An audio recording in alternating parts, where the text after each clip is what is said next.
Hello बच्चों, let's read the following question. Select the correct statements. Coulomb's law correctly describes the electric force that.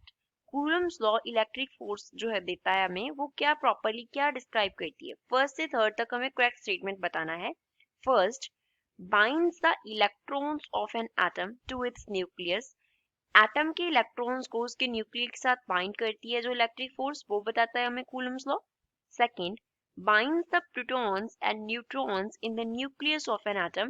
Atom के nucleus में proton and neutron जो bind होते हैं उनके बीच में जो इलेक्ट्रिक फोर्स है उसको डिस्क्राइब करता है.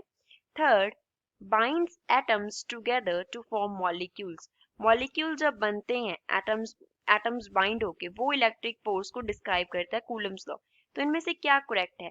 फर्स्ट एंड सेकंड करेक्ट है, फर्स्ट एंड थर्ड करेक्ट है, सेकंड एंड थर्ड करेक्ट है और फर्स्ट सेकंड एंड थर्ड तीनों ही करेक्ट स्टेटमेंट्स हैं.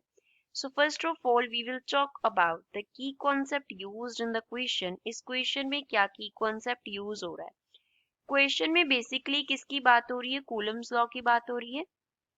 कूलम्स लॉ की बात हो रही है. अकॉर्डिंग टू कूलम्स लॉ हमारे पास जो फोर्स होता है, जो इलेक्ट्रिक फोर्स, उसको सपोज हमने एफ से डिनोट किया, उसके लिए फॉर्मूला होता है 1/4πε0 into Q1 into Q2 upon R का स्क्वायर होता है. अब यहाँ पे एप्सिलॉन नॉट जो है वो क्या है? परमिटिविटी है एयर का, परमिटिविटी. एंड जो Q1 एंड हमारे पास Q2 है ये दोनों क्या रिप्रेजेंट करते हैं? इलेक्ट्रिक चार्जेस जिनके बिटवीन फोर्स जो है वो एक्ट कर रहा है.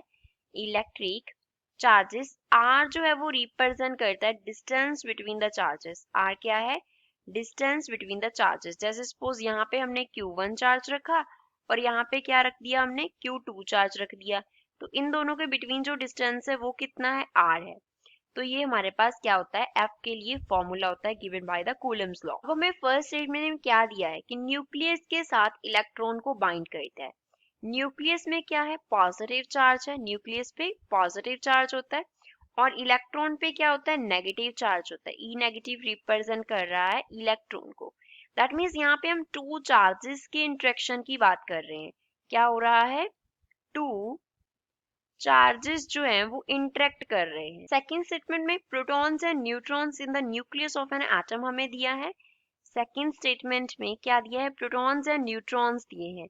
तो प्रोटॉन्स पे क्या होता है? पॉजिटिव चार्ज होता है. प्रोटॉन पे क्या होता है? पॉजिटिव चार्ज होता है. लेकिन अगर हम न्यूट्रॉन की बात करें तो न्यूट्रॉन को हम क्या बोलते होते हैं? न्यूट्रल.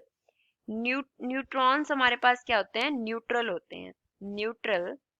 न्यूट्रॉन्स इन पे कोई चार्ज नहीं होता. No charge. थर्ड स्टेटमेंट में हमें क्या दिया है? Binds atoms together to form molecules. अब हमारे पास क्या है? थर्ड स्टेटमेंट में एटम्स दिए गए हैं. एटम्स क्या हो रहे हैं? बाइंड हो रहे हैं और उनके बाइंड होने पे क्या बन रहे हैं? मॉलिक्यूल्स बन रहे हैं. एटम बाइंड हो रहे हैं और मॉलिक्यूल्स फॉर्म हो रहे हैं.